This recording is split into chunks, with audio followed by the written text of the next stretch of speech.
It can be. All right. I prepared some remarks, and I've shared those with Representative Watkins, and so I believe if she has not done so already, those remarks can be made available to you upon your request. Would you make sure you introduce yourself? Yes, I'll be happy to do that. Good morning, Representatives. My name is Kevin Franke, and I am the former husband of convicted child abuser Ruby Franke and a former client of convicted child abuser Jody Hildebrandt. In July 2022, I was led to believe by Ruby and Jody that I was selfish, narcissistic, enabling to my children, lustful, and a significant danger to my family. I was convinced by those women and others from Jody's organization named Connections with an X that to save my family, I needed to immediately leave my home and family and live in a no-contact separation for an unspecified amount of time. For over 1 year, I remained in complete isolation from all but Jody and some other of the men who participated in Connections, who were in similar situations, I'll add. Since Jody's and Ruby's arrest on August 30th, my children and I have been in the process of reunification. It's been difficult and painful, this process of healing from this trauma and this tragedy. I'm speaking today to you, representatives, on behalf of myself and also my adult daughter, Miss Sherry Franke, who could not be here with us this morning, to share our joint thoughts regarding child welfare laws and the standards for professional licensing in this state. Ms. Jody Hildebrandt, a professionally licensed mental health counselor in the state of Utah, knew the Utah child welfare system like the back of her hand, including its rules, its limitations, and its loopholes. Jody convinced my wife that the government wanted to rip religious families like ours apart and indoctrinate our children with secular teachings. In the aftermath of my wife's and Jody's arrests, I've come to learn that Jody masterfully coached Ruby in navigating the child welfare loopholes in this state. In a nutshell, all they had to do were three things. One, keep the children isolated from the world. Two, ignore all the phone calls from DCFS caseworkers. And three, not answer the door when DCFS and or police officers knocked. That's it.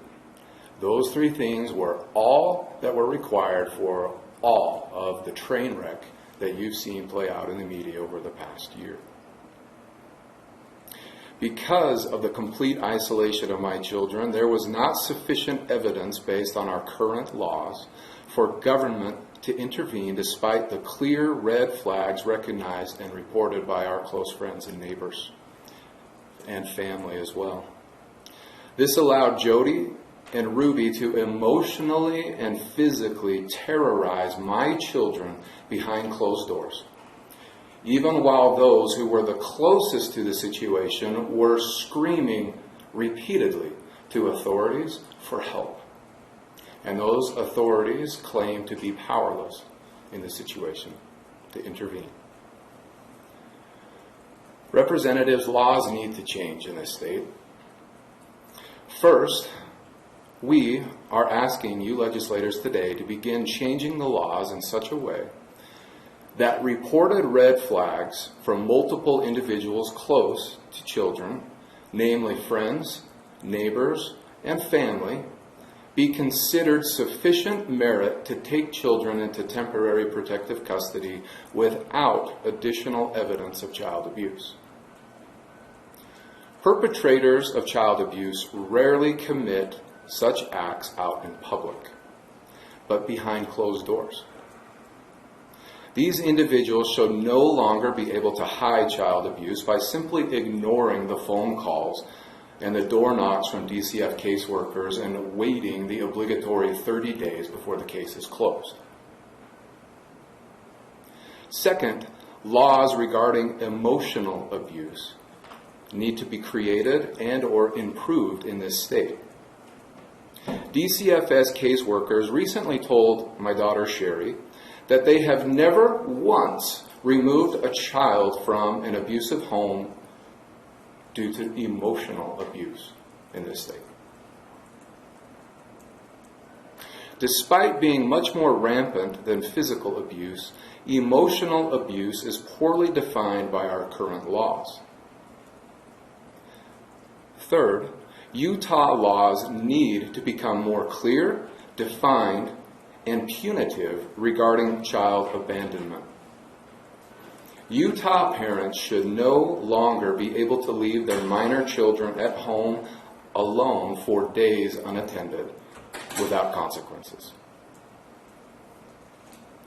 Finally, we cannot allow religious extremism to be an acceptable cover and shield for child abuse in this state.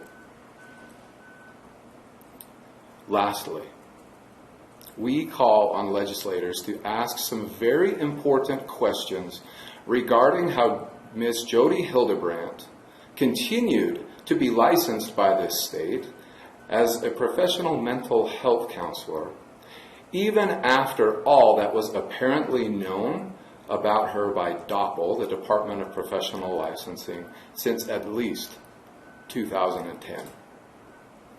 We call for a professional audit of DOPL regarding what it knew about Jody Hildebrandt, when it knew it, and how it acted based on that knowledge. And we call for that audit to be transparent and shared with the public. A licensed mental health professional should not be able to just turn off the ethics and standards associated with his or her professional licensure by acting under the nebulous guise of something called a life coach. We know of no other licensed profession that allows such reckless behavior. Mental health professionals hold a powerful and sacred trust with people, usually the most vulnerable among us. And they should be held to a higher standard than they currently are by the professional licensing standards in our state. These conclude the remarks that my daughter Sherry and I wanted to make. I'd like to thank you for your time and consideration, and also make myself available, as well as my daughter, for further discussion with the committee and the legislators regarding this matter and others. And we are happy to answer your questions. We are happy to assist the legislature in any way we can.